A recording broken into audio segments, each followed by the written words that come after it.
നീ എൻ സ്വന്തം ഭാഗം 73. ഹായ്, എല്ലാവരും സുഖമായിട്ടിരിക്കുന്നു? ഞാൻ സുഖമായിട്ടിരിക്കുന്നു. ഒരു കാര്യം പറയാൻ വേണ്ടി വന്നതാണേ. സാധാരണ ഞാൻ എൻ്റെ വീഡിയോൻ്റെ അവസാനം എൻ്റെ സ്റ്റോറി ഇഷ്ടപ്പെട്ട ലൈക്ക് ചെയ്യണം, കമൻറ്റ് ചെയ്യണം, സബ്സ്ക്രൈബ് ചെയ്യണം എന്ന് പറയാറില്ലേ? എന്നാൽ ഇനി മുതൽ പുതിയൊരു കാര്യം കൂടി പറയാൻ പോവാണേ. നിങ്ങൾക്ക് എൻ്റെ സ്റ്റോറി ഇഷ്ടപ്പെട്ട ലൈക്ക് ചെയ്ത് കഴിയുമ്പോൾ ഹൈപ്പ് എന്ന് പറയുന്നൊരു ഓപ്ഷൻ കൂടി വരും. ലൈക്ക് ചെയ്യുന്നത് പോലെ തന്നെ നിങ്ങൾക്ക് ഹൈപ്പും ചെയ്യാവുന്നതാണ്. അപ്പോൾ വീഡിയോ ഇഷ്ടപ്പെട്ടാൽ ലൈക്ക് ചെയ്യുക, ഹൈപ്പ് ചെയ്യുക, പിന്നെ നിങ്ങളുടെ അഭിപ്രായങ്ങൾ കമൻറ്റ് ചെയ്യുക. സബ്സ്ക്രൈബ് ചെയ്ത് കേൾക്കുന്നവരുണ്ടെങ്കിൽ സബ്സ്ക്രൈബും കൂടി ചെയ്തോളൂ. പോകാം വീഡിയോയിലേക്ക്. നീ എൻ സ്വന്തം. ദേവശ്രീ, നീ ഒരു അധ്യാപികയാണ്. എന്നിട്ട് പോലും നിനക്ക് സ്വന്തം മകളുടെ വിഷമം കാണാൻ എന്തുകൊണ്ടാണ് പറ്റാത്തത്? നിന്റെ ഭർത്താവിൻ്റെയും അച്ഛൻ്റെയും അമ്മയുടെയും വീട്ടുകാരുടെയും കാര്യങ്ങൾ മാത്രം നോക്കിയാൽ പോരാ. നീ ആദ്യം നോക്കേണ്ടത് നീ ജന്മം നൽകിയ നിന്റെ മക്കളുടെ കാര്യമാണ്. അവർക്ക് ഇത്രയും വിഷമമുണ്ടെങ്കിൽ നീ ഒരു നല്ല അമ്മ അല്ലാതായി പോകുന്നു ദേവശ്രീ. മുത്തശ്ശി പറഞ്ഞുകൊണ്ട് അവിടെ നിന്നും എഴുന്നേറ്റ് പോകുന്നത് നോക്കി ശ്രീദേവിൻ്റെ അമ്മയിരുന്നു. അവരുടെ കണ്ണുകൾ നിറഞ്ഞൊഴുകി. ദക്ഷ ശ്രീദേവിനെ ഒന്ന് നോക്കി. ശ്രീദേവ് ശരണ്യെ തന്നെ നോക്കിയിരിക്കുകയാണ്. പെട്ടെന്ന് അവൻ അവിടെ നിന്നും എഴുന്നേറ്റു. അവൻ എഴുന്നേറ്റ് കൈ കഴുകി വന്ന് ശരണ്യയുടെ അടുത്തുള്ള കസേരയിൽ ഇരുന്നു. എന്താ ഏട്ടനോട് പറയാത്തതായിട്ട് മറ്റെന്തെങ്കിലും ഉണ്ടോ എൻ്റെ കൊച്ചിൻ്റെ ഈ കുഞ്ഞി തലയിൽ? ശ്രീദേവ് ചോദിച്ചു. ഇല്ല ഏട്ടാ, ഞാനവിടെ ഏട്ടൻ എപ്പോഴും ബിസിയല്ലേ. ഞാനവിടെ ഒറ്റയ്ക്കായി പോകുന്നത്. ഇവരൊന്നും എന്നോട് ഒരുപാടൊന്നും സംസാരിക്കില്ല ഏട്ടാ. സ്കൂൾ വിട്ടു കഴിഞ്ഞ് വന്നു കഴിഞ്ഞാൽ അമ്മ വരുന്നത് വരെ കാത്തിരിക്കണം. അമ്മ വന്നു കഴിഞ്ഞിട്ടും കാര്യമൊന്നുമില്ല. അമ്മയും തിരക്കായിരിക്കും എപ്പോഴും. അമ്മയ്ക്കും ജോലികളുണ്ടെന്ന് ഏട്ടന് അറിയാലോ. പിന്നെയും ഞാൻ ഒറ്റപ്പെട്ട് ആ മുറിയിൽ. അത് കഴിഞ്ഞ് കഴിയുമ്പോൾ ട്യൂഷൻ ആൾ വരും. അതും കഴിഞ്ഞ് കഴിയുമ്പോൾ വീണ്ടും ഞാൻ ഒറ്റയ്ക്ക്. പിന്നെ താഴെയൊന്നും വന്നിരിക്കാൻ പാടില്ലല്ലോ. വന്നിരിക്കുമ്പോഴേക്കും ആരെങ്കിലുമായിട്ട് കയറി വരും. ഏട്ടാ, അത്രയും വലിയ പാലസൊന്നും വേണ്ട. ഈ ദക്ഷ ചേച്ചിയുടെ വീട്ടിൽ ഏട്ടൻ ഒരു ദിവസം ഒന്ന് താമസിച്ച് നോക്ക്. അപ്പോൾ അറിയാം ഏട്ടന് എങ്ങനെയാണ് ഒരു ഫാമിലി എന്ന്. ഞാൻ അറിഞ്ഞതാ ഏട്ടാ. അതുകൊണ്ടാണ് എനിക്ക് അവിടെ തന്നെ നിൽക്കാൻ ഒത്തിരി ഇഷ്ടം. അവൾ പറഞ്ഞു. ഏട്ടന് മനസ്സിലാകും. എൻ്റെ കൊച്ച് ഏട്ടന് കുറച്ച് സമയം കൂടി താ. അത് കഴിഞ്ഞ് ഞാനുണ്ടാവും നിൻ്റെ കൂടെ. നിനക്ക് കൂട്ടുകാരായിട്ട് ഞാനും. പിന്നെ അവൻ പറഞ്ഞുകൊണ്ട് ദക്ഷയെ നോക്കി. ദക്ഷ പെട്ടെന്ന് നോക്കിയത് ശ്രീദേവിൻ്റെ അമ്മയെയാണ്. അവളുടെ നോട്ടം മനസ്സിലായതുപോലെ തന്നെ ശ്രീദേവ്, എൻ്റെ കൊച്ചിന് ഏറ്റവും ഇഷ്ടപ്പെട്ട ആളുകളെല്ലാം നിൻ്റെ കൂടെ തന്നെ ഉണ്ടാകും. അതും നീ ഇഷ്ടപ്പെടുന്ന സ്ഥലത്ത്. പോരെ? നിൻ്റെ ഏട്ടൻ ഈ വാക്ക് എത്രയും പെട്ടെന്ന് പാലിച്ചിരിക്കും. ശ്രീദേവ് പറഞ്ഞുകൊണ്ട് ദക്ഷയെ ഒന്ന് നോക്കി. പിന്നെ മുത്തശ്ശനെയും ഒന്ന് നോക്കി. മുത്തശ്ശനും അവനെ തന്നെ നോക്കിയിരിക്കുകയായിരുന്നു. അവനെ നോക്കി മുത്തശ്ശനൊന്ന് ചിരിച്ചു. അവൻ അവിടെ നിന്നും എഴുന്നേറ്റ് പോയി. അവൻ പോകുമ്പോൾ അമ്മയെ ഒന്ന് നോക്കുക കൂടി ചെയ്തില്ല.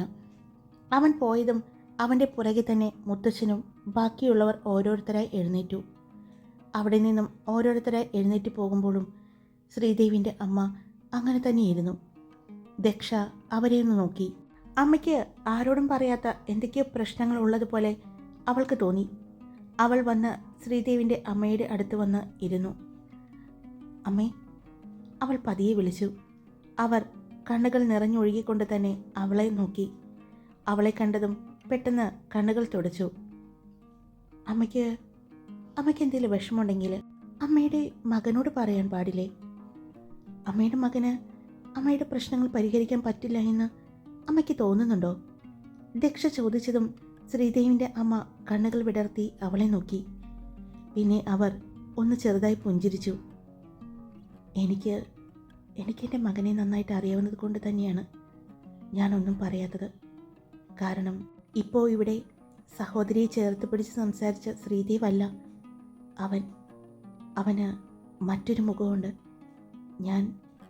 ഞാനത് കണ്ടിട്ടുണ്ട്. 1-2 പ്രാവശ്യമേ ഞാനത് കണ്ടിട്ടുള്ളൂ. അത് കണ്ടു കഴിഞ്ഞാൽ നമ്മളാരും ജീവിതാവസാനം വരെ മറക്കില്ല. അതുകൊണ്ട് തന്നെയാണ് ഇനിയും ആ മുഖം കാണാൻ എനിക്ക് പറ്റാത്തത് കൊണ്ടാണ് ഞാൻ അവനോട് പറയാത്തത്. അത്രയും പറഞ്ഞുകൊണ്ട് കണ്ണുകൾ വീണ്ടും തുടച്ച് അവരവിടെ നിന്നും എഴുന്നേറ്റ് പോകുമ്പോൾ ദക്ഷ ഒന്നും മനസ്സിലാകാതെ അവർ പോയ ഭാഗത്തേക്ക് നോക്കി നിന്നു. അവിടെ നിന്നും എഴുന്നേറ്റ് ദക്ഷ ഡൈനിങ് റൂമിൻ്റെ വാതിലിനടുത്തേക്ക് നടന്നപ്പോഴാണ് വാതുക്കൽ കൈകെട്ടി നിൽക്കുന്ന ശ്രീദേവിനെ കണ്ടത്. അവൾ അടുത്തെത്തിയതും അമ്മ പറഞ്ഞില്ല അല്ലേ? ശ്രീദേവ് ചോദിച്ചു. അവൾ ഇല്ല എന്ന് തലയണക്കി. എനിക്കറിയാം എന്താ വേണ്ടതെന്ന്. അത്രയും പറഞ്ഞ് ശ്രീദേവ് അവിടെ നിന്ന് തിരിഞ്ഞു നടന്നതും പെട്ടെന്ന് ദക്ഷ അവൻ്റെ കയ്യിൽ കയറി പിടിച്ചു. കയ്യിൽ കയറി പിടിച്ച അവൾ ചുറ്റുമൊന്ന് നോക്കി. ആരുമില്ല എന്ന് കണ്ടതും വേഗം അവനെയും കൊണ്ട് ഡൈനിങ് റൂമിൻ്റെ വാതിലിൻ്റെ മറവിലേക്ക് വന്നു. അവൻ അത്ഭുതത്തോടെ അവളെ നോക്കുകയായിരുന്നു. അവൾ ഇങ്ങനെ ചെയ്യുന്നത് അവൻ ഒട്ടും പ്രതീക്ഷിച്ചിട്ടുണ്ടായിരുന്നില്ല. അവനെ ഭിത്തിയിലേക്ക് ചേർത്ത് നിർത്തിക്കൊണ്ട് അവൾ അവൻ്റെ അടുത്ത് തന്നെ നിന്നു. എന്തു പറ്റി? ഈ നെഞ്ചെന്തിനാ ഇപ്പം ഇങ്ങനെ ഇടിക്കുന്നത്? അനിയത്തിയുടെ കാര്യം ഓർത്തിട്ടാണോ? അവളുടെ സങ്കടം എന്താണെന്ന് എനിക്ക് മനസ്സിലാകും. പിന്നെ അമ്മയുടെ വിഷമം കണ്ടുപിടിക്കാം. അതിനിങ്ങനെ ടെൻഷൻ അടിക്കണ്ട, മനസ്സ് അസ്വസ്ഥമാക്കണ്ട. ഇനിയിപ്പോൾ കൂടെ എന്തിനും ഞാനുണ്ടാകും.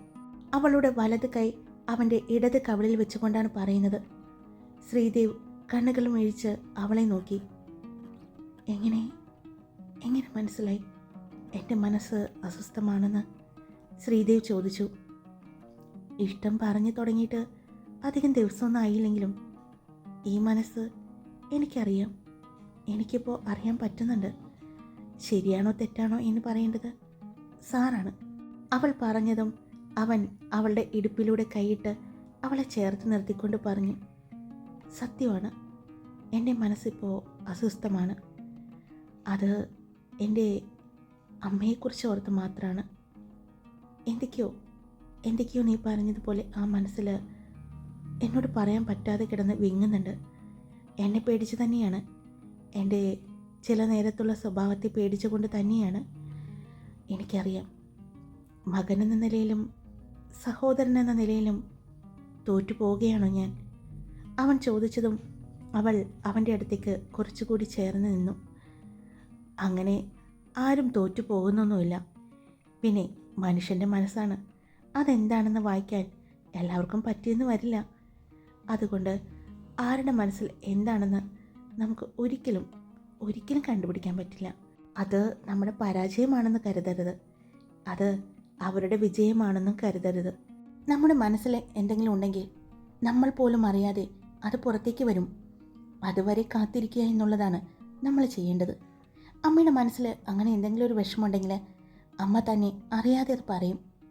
ഇപ്പോൾ പറഞ്ഞില്ലേ നമ്മുടെ ശരണ്യ, അതുപോലെ അവളുടെ മനസ്സിലുള്ള വിഷമം അവൾ പറഞ്ഞതുപോലെ തന്നെ അമ്മയുടെ മനസ്സിലുള്ളത് എന്തും അമ്മ തുറന്ന് പറയും. അതിന് കുറച്ച് സമയം കൊടുക്കുക, അത്രമാത്രം ചെയ്താൽ മതി. അവൾ പറഞ്ഞു. ശ്രീദേവ് അവളുടെ കണ്ണുകളിലേക്ക് തന്നെ നോക്കി നിൽക്കുകയാണ്.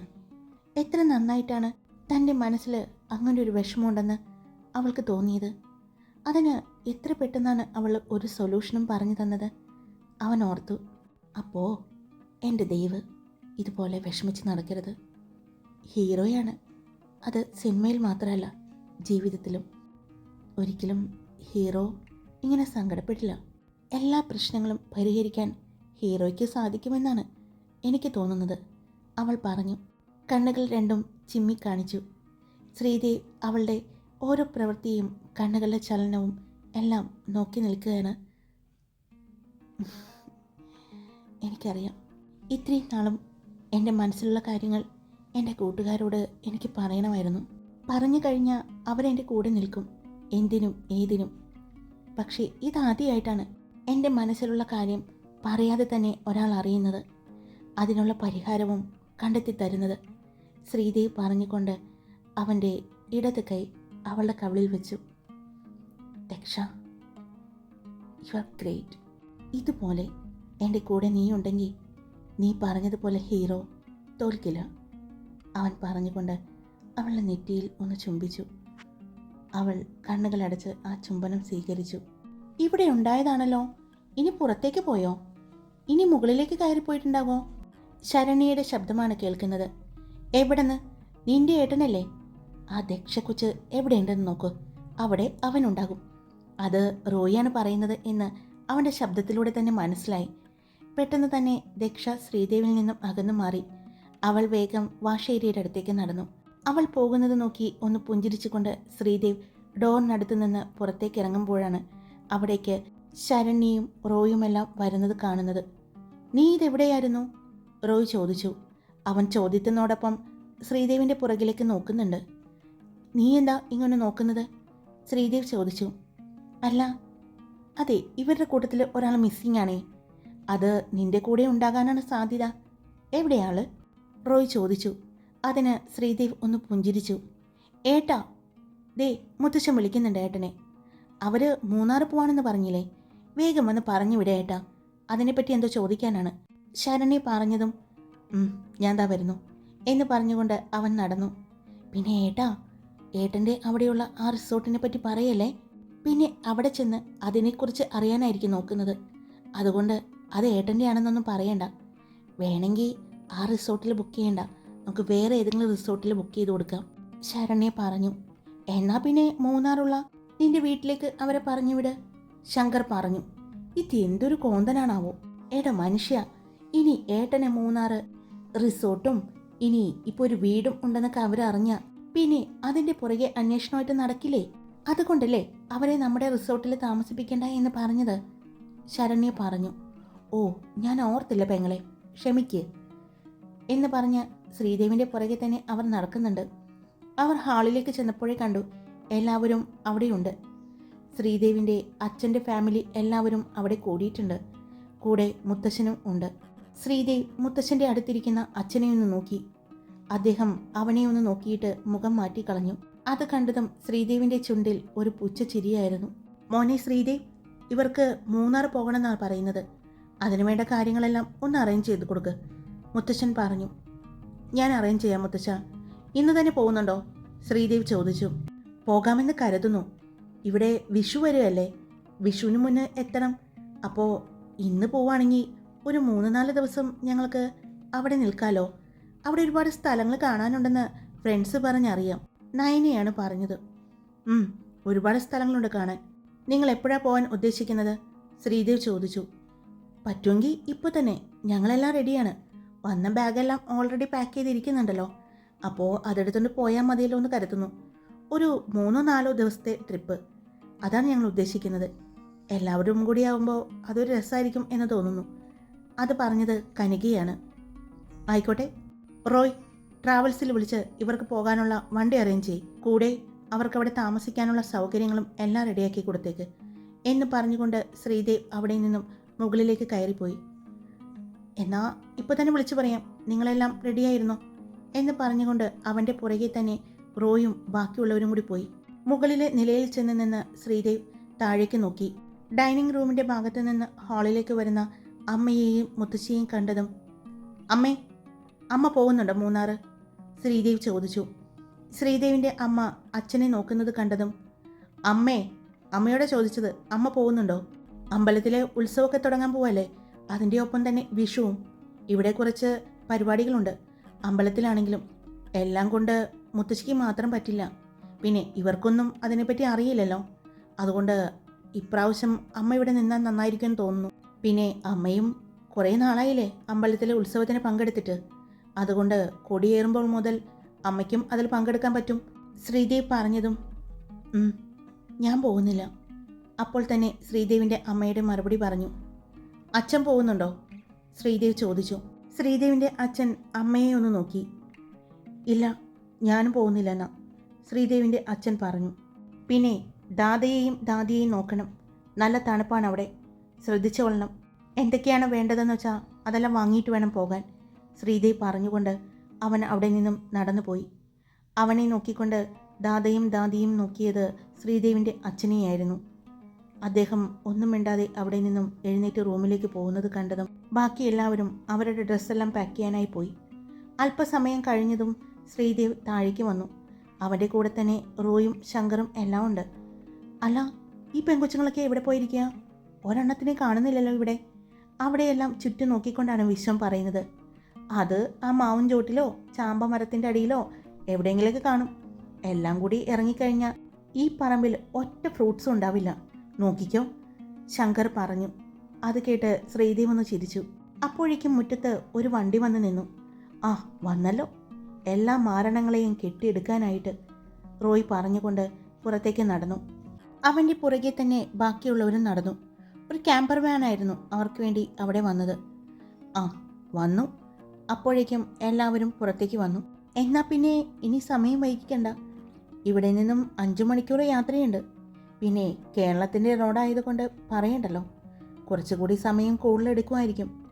എന്തായാലും ഹാപ്പി ആയിട്ട് പോയിട്ട് വാ എല്ലാവരും, മുത്തശ്ശനാണ് പറഞ്ഞത്. അപ്പോഴേക്കും കൈ പിടിച്ചുകൊണ്ട് ദാദയും ദാദിയും പടികളിറങ്ങി.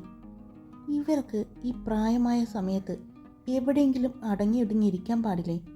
ആദ്യം കുറ്റിയും പറിച്ചതേ ഹൈദരാബാദിൽ നിന്ന് ഇങ്ങോട്ട്, ഇപ്പോഴേ ഇവിടെ നിന്ന് കുറ്റിയും പറിച്ച് മൂന്നാർക്ക്. ഈ പ്രായത്തിൽ പോയി കാണാൻ പറ്റിയ സ്ഥലമാണല്ലോ മൂന്നാർ. രണ്ടും തണുത്ത് മരവിക്കാതിരുന്നാൽ മതിയായിരുന്നു. ശങ്കർ പതിയെ വിശ്വത്തിനും ശ്രീദേവിനും മറ്റും കേൾക്കാൻ പാകത്തിന് പറഞ്ഞു. അപ്പോഴാണ് മാങ്ങയും മറ്റും കടിച്ചുകൊണ്ട് പറമ്പിൽ നിന്നും മുൻവശത്തേക്ക് വരുന്ന ദക്ഷയെയും കൂട്ടരെയും കാണുന്നത്. ഇവർ ഇറങ്ങാറായോ? മാങ്ങ കടിച്ചുകൊണ്ട് അങ്ങോട്ട് വന്ന് ശരണ്യ ചോദിച്ചു. നീ വരുന്നുണ്ടോ ശരണ്യ? കനിക ചോദിച്ചു. അയ്യോ ഞാനില്ല ചേച്ചി, അമ്പലത്തിൽ ഉത്സവം നടക്കാനേ, എനിക്ക് അത് മുഴുവനും കാണണം, അതുകൊണ്ട് നിങ്ങൾ ഹാപ്പി ആയിട്ട് പോയിട്ട് വാ, ശരണ്യ പറഞ്ഞു. അല്ല അച്ഛൻ പോകുന്നില്ലേ? ശരണ്യ ചോദിച്ചതും ശ്രീദേവിൻ്റെ അച്ഛൻ അവളെ ഒന്ന് നോക്കി. അല്ല ദാദയും ദാദിയും പോകുന്നുണ്ടല്ലോ, അപ്പോൾ അച്ഛൻ പോകുന്നുണ്ടോയെന്ന് ഞാൻ ചോദിച്ചതാ, അവൾ അച്ഛൻ്റെ നോട്ടം കണ്ടതും പരുങ്ങിക്കൊണ്ട് പറഞ്ഞു. എന്നാൽ നാഗേന്ദ്രനും അവൻ്റെ കൂടെ വന്ന അവൻ്റെ 2 കൂട്ടുകാരും ദക്ഷയും കൂട്ടരെയുമാണ് നോക്കി നിൽക്കുന്നത്. അത് കണ്ടതും ശ്രീദേവ് എന്നെ പോകാൻ നോക്ക്, അല്പം കനത്തിൽ തന്നെ പറഞ്ഞു. ഓരോരുത്തരായി വണ്ടിയിലേക്ക് കയറി ലഗേജും മറ്റും പുറകിലേക്ക് വെച്ചു. ഓരോരുത്തർ കയറുന്നത് കണ്ടതും ഓഹ് എന്തൊരു സമാധാനമാണ് ആ പോകുന്നത് കാണുമ്പോൾ. ഉത്സവവും വിഷുവും എല്ലാം കഴിഞ്ഞിട്ട് ഇങ്ങോട്ട് വന്നാൽ മതി, നല്ലൊരു വിഷുവും ഉത്സവവും കോളാക്കാൻ വേണ്ടി വന്നിരിക്കുന്നു, വിശ്വം ആണ് പറഞ്ഞത്. അവർ ഈ പോകുന്നത് വെറുതെയാണെന്നാണ് നിങ്ങൾ കരുതുന്നത്? ശ്രീദേവ് ചോദിച്ചതും അത് കേട്ടുനിന്ന വിശ്വവും റോയും ശങ്കറും മുത്തശ്ശനും അവനെയൊന്ന് നോക്കി. വണ്ടിയിലേക്ക് കയറുന്നവരെ തന്നെ നോക്കി നിൽക്കുന്ന ശ്രീദേവിനെ നീ എന്താ ശ്രീദേവ് പറയുന്നത്? മുത്തശ്ശൻ ചോദിച്ചു.